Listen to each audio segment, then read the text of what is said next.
Fires need to touch. Fires and earth need to touch a lot. But the way they touch is different.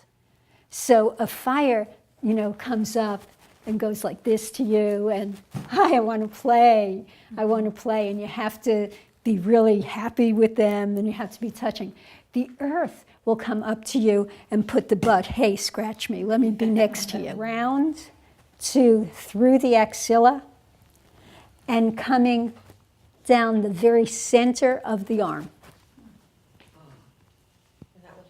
That's the pericardium, or the heart protector, and that comes right up, fingers, coming up this way to that outer gate, and coming up this part of your arm, and it goes right on the point of your elbow, your funny bone. So that dogs and cats who have ear issues, very often, if they're smelly and hot, it has to do with your triple heater. You're not only affected emotionally, but you're affected with the muscle channels and muscle groups.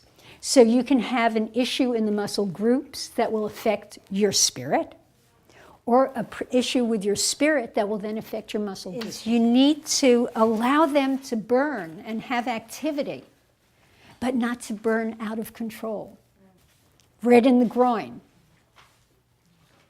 hives, eruptions. Think about how he would start twirling and jumping in the air. You can't get them off you.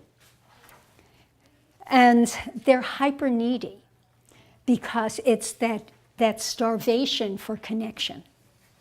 So when the need for connection gets overwhelming, there's the separation anxiety. So, the voices. Ha! That's fire! Ha! Ha!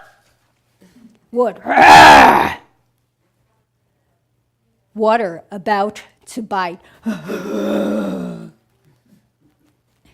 Metal. Earth. So they don't need a lot. They're self-sufficient.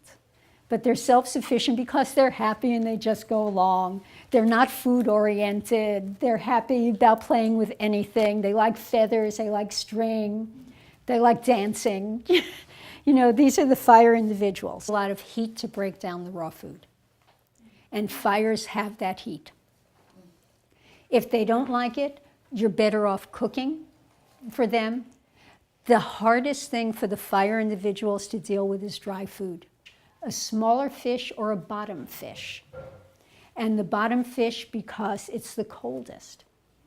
So one of my fire dog patients eats bristling sardines. Just a moment again about the oils, because coconut oil is a cooling oil. It's very cold. At room temperature, it's a solid. So it's a yin type oil. And if you think about where the coconut trees are, olive oil, on the other hand, is a neutral oil, a neutral fat, and it's more for the temperate zones. So if you're feeding a warm meat, you add coconut oil. If you're feeding a neutral or cooling protein, you can add the olive oil. You have to keep them active and doing that.